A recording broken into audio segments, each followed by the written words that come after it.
Hi guys, ಎಲ್ರಿಗೂ ನಮಸ್ಕಾರ. ನಾನು ನಿಮ್ಮ ರಾಹುಲ್. ಎಲ್ಲರೂ ಹೇಗಿದ್ದೀರಾ? ಎಲ್ಲರೂ ಚೆನ್ನಾಗಿದ್ದೀನಿ ಅಂತ ಅನ್ಕೋತೀನಿ. ಇದು ನನ್ನ ಫಸ್ಟ್ ಲಾಗ್ ಮಾಡ್ಬೇಕಂತ ತುಂಬ ದಿನದ ಆಸೆ ಇತ್ತು, ಬಟ್ ಟೈಮ್ ಇರಲಿಲ್ಲ. ಅದಕ್ಕೆ ಈಗ ನಾನು ಫ್ಯಾಮಿಲಿ ಜೊತೆ 1 ವೀಕ್ ಟ್ರಿಪ್ ಹೋಗ್ತಿದ್ದೀನಿ.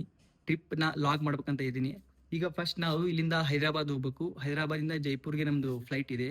ಈಗ ನಾನು ನಿಮಗೆ ಹೈದರಾಬಾದ್ ಹೋದ್ಮೇಲೆ ಸಿಗ್ತೀನಿ. ಹಲೋ ಗಾಯ್ಸ್, ಜಸ್ಟ್ ಈಗ ರೀಚ್ ಆದ್ವಿ ಹೈದರಾಬಾದ್ ಏರ್ಪೋರ್ಟ್ಗೆ. ಇದು ಗೇಟ್ ನಂಬರ್ 4. ಈಗ ಸಮಯ 2 ಗಂಟೆ. 5.5 ಅವರ್ ಜರ್ನಿ ಮಾಡಿ ಫುಲ್ ಸುಸ್ತಾಗ್ಬಿಡ್ತು. ಅದಕ್ಕೆ ಅವಾಗ ಸ್ವಲ್ಪ ರಿಲ್ಯಾಕ್ಸ್ ಮಾಡ್ತಿದ್ದೆ. ಈ ಏರ್ಪೋರ್ಟ್ ನೋಡೋದು ಎಷ್ಟು ಚೆನ್ನಾಗಿದೆ ನೋಡಿ. ಇದು ಗೇಟ್ ನಂಬರ್ 4. ಲಾಗ್ ಮಾಡ್ತಿದ್ದೀನಿ, ಯಾಕೋ ಒಂಥರ ಭಯ ಲಾಗ್ ಮಾಡೋಕ್ಕೆ. ಅಂದರೂ ಮಾಡ್ತಿದ್ದೀನಿ ಲಾಗ್. ಗಾಯ್ಸ್, ನಾನೀಗ ಏರ್ಪೋರ್ಟ್ ಒಳಗಡೆ ಇದ್ದೀನಿ. ನನ್ನ ಫ್ಲೈಟ್ 6 o'clock ಇದೆ. ಅದಕ್ಕೆ ಸುಮ್ಮನೆ ಏನೋ ಅಂತ ಹಂಗೆ ಒಂದು ರೌಂಡ್ ಹೊಡಿತಿದ್ದೆ. ಹಂಗೆ this is my boarding pass. ಏನು ನೋಡೋಕ್ಕೇನು ಸ್ವಲ್ಪ ಬೋರ್ ಆಗ್ತಿತ್ತು, ಅದಕ್ಕೆ ಹಂಗೆ ಹೋಗ್ತಿದ್ದೀನಿ. ನಾನು ಹೈದರಾಬಾದ್ ಟು ಜೈಪುರ್ ಹೋಗೋಕ್ಕೆ ಕಾರಣ ಏನಂದರೆ, ಜೈಪುರಲ್ಲಿ ಖಾಟು ಶ್ಯಾಮ್ ದೇವಸ್ಥಾನ ಇದೆ. ಅದು ತುಂಬಾ ಚೆನ್ನಾಗಿದೆ ಅಂತ ಹೇಳಿದ್ರು. ಅದಕ್ಕೆ ನಾನು, ನಮ್ಮಮ್ಮ, ನಮ್ಮ ಅಕ್ಕ ಹೋಗ್ತಿದ್ದೀವಿ.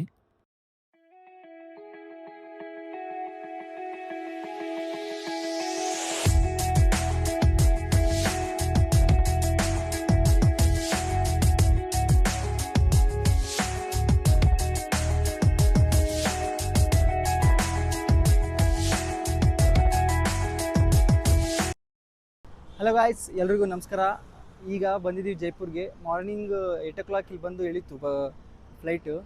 ಈಗ ಎಲ್ಲ ರೆಡಿ ಆಗಿದ್ದೀವಿ. ಇಲ್ಲಿಂದ ಖಾಟು ಶ್ಯಾಮ್ ಅಂದರೆ 60 ಕಿಲೋಮೀಟ್ರ್ ಕಾರಿಂದ ಹೋಗಬೇಕು. ನೋಡಿದ್ರೆ ಬಿಸಿಲು ತುಂಬ ಸೇಮ್ ನಮ್ಮ ರಾಯಚೂರು ಗುಲ್ಬರ್ಗ ಥರನೇ ಇದೆ.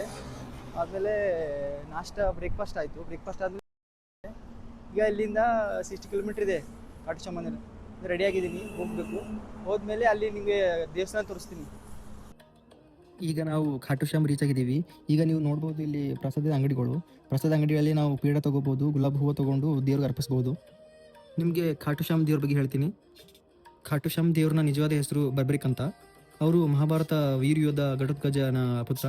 ಅವರು ಚಿಕ್ಕ ವಯಸ್ಸಿನಿಂದಲೇ ಶಿವ ಮತ್ತು ದುರ್ಗಾಮಾತನ ಭಕ್ತಿ ಮಾಡಿ ಇಡೀ ಪ್ರಪಂಚವೇ ಗೆಲ್ಲುವಂಥ ಅಜೇಯಧನುಷ್ಯ ಪಡೆದರು. ಬರ್ಬರಿಕ್ ಒಂದು ವಚನ ಕೊಟ್ಟಿದ್ದರು, ಏನು ಅಂದರೆ, ನಾನು ಯುದ್ಧದಲ್ಲಿ ಯಾವಾಗಲೂ ಸೋಲುವ ಪಕ್ಷದಲ್ಲಿ ಇರುತ್ತೇನೆ ಎಂದು. ಅದಕ್ಕೆ ಮಹಾಭಾರತದಲ್ಲಿ ಕೌರವರು ಸೋಲುತ್ತಿದ್ದರೆ ಅವ್ರ ಜೊತೆ ಇರುತ್ತಿದ್ದರು, ಇಲ್ಲಾಂದರೆ ಪಾಂಡವರು ಸೋಲುತ್ತಿದ್ದರೆ ಅವ್ರ ಜೊತೆ ಇರುತ್ತಿದ್ದರು. ಇದರಿಂದ ಯುದ್ಧ ಯಾರೂ ಗೆಲ್ಲಲು ಸಾಧ್ಯವಾಗುತ್ತಿರಲಿಲ್ಲ. ಆವಾಗ ಶ್ರೀಕೃಷ್ಣ ಬಂದು ಬರ್ಬರಿಕನ ಶೀರ್ಷದಾನ ಮಾಡು ಅಂತ ಕೇಳುತ್ತಾನೆ. ಆವಾಗ ಶ್ರೀಕೃಷ್ಣ ಹೇಳ್ತಾನೆ, ನೀನು ನನ್ನ ನಿಜವಾದ ಭಕ್ತ. ಕಲಿಯುಗದಲ್ಲಿ ಎಲ್ಲರೂ ನಿನ್ನ ಶ್ಯಾಮ್ ಎಂದು ಪೂಜೆ ಮಾಡ್ತಾರೆ. ಜಸ್ಟ್ ಈಗ ಖಾಟು ಶ್ಯಾಮ್ ದೇವ್ರ ದರ್ಶನ ಆಯಿತು.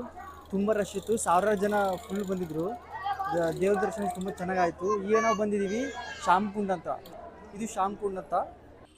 ಇಲ್ಲಿ ನೀವು ದರ್ಶನ ಮಾಡೋಕ್ಕಿಂತ ಮುಂಚೆ ಇಲ್ಲಿ ಸ್ನಾನ ಮಾಡೋದ್ರೆ ತುಂಬ ಒಳ್ಳೆಯದು ಅಂತ ಹೇಳ್ತಾರೆ. ಇದು ತುಂಬ ಪವಿತ್ರವಾದ ಜಾಗ. ಮಹಾಭಾರತ ಸಮಯದಲ್ಲಿ ವೀರ ಬರ್ಬರಿಕ್ನ ಕಟ್ಟಾಗಿರೋ ಶೀಶ ಸಿಕ್ಕಿದ್ದು. ಆವಾಗ ಅಲ್ಲಿದ್ದ ಜನ ಆ ಶೀಶವನ್ನು ರಾಜ ಕೊಡ್ತಾರೆ. ರಾಜ ಅಲ್ಲಿದ್ದ ದೇವಸ್ಥಾನದಲ್ಲಿ ಸ್ಥಾಪನೆ ಮಾಡ್ತಾನೆ. ದೇವ್ರ ದರ್ಶನ ಆದಮೇಲೆ ನಾವು ವಾಪಸ್ ನಮ್ಮ ಹೋಟೆಲ್ಗೆ ಬಂದ್ವಿ. ಗಾಯ್ಸ್, ಈಗ ಟೈಮ್ 12 ಗಂಟೆ. ಈಗ ರೀಚ್ ಆಗಿದ್ವಿ ನಾವು ಹೋಟೆಲ್ಗೆ. ಮಾರ್ನಿಂಗ್ ಖಾಟು ಶ್ಯಾಮ್ ದೇವ್ರ ದರ್ಶನ ಆಯಿತು. ಅದು ತುಂಬ ಚೆನ್ನಾಗಾಯಿತು. ಖಾಟು ಶ್ಯಾಮ್ ದೇವ್ರ ದರ್ಶನ ಮಾಡೋದು ನಮ್ಮ ಅಮ್ಮ ಆಸೆ ಇತ್ತು, ಅದು ಇವತ್ತು ಕಂಪ್ಲೀಟ್ ಆಯಿತು. ಅಲ್ಲಿಂದ ನಾವು ಅಜ್ಮೀರ್ ದರ್ಗಾ ಅಂತ ಹೋಗಿದ್ವಿ. ಅದು ತುಂಬ ಚೆನ್ನಾಗಿತ್ತು ಪ್ಲೇಸು. ಅಲ್ಲಿಂದ ಹೋಗಿ ಅಲ್ಲಿ ವ್ಲಾಗ್ ಮಾಡೋಕ್ಕಾಗಿಲ್ಲ. ಅದಕ್ಕೆ ಇವತ್ತು ಈ ವ್ಲಾಗ್ ಸ್ವಲ್ಪ ತುಂಬ ಚಿಕ್ಕದಾಗಿರುತ್ತೆ. ನೆಕ್ಸ್ಟ್ ವ್ಲಾಗು ಇನ್ನೊಂದು ಪ್ಲೇಸ್ಗೆ ಹೋಗ್ತಿದ್ದೀನಿ, ಅಲ್ಲಿ ಮಾಡಿ ತೋರಿಸ್ತೀನಿ ನಾನು. ಅಲ್ಲಿವರೆಗೂ please do like, share, subscribe to my YouTube channel. Thank you.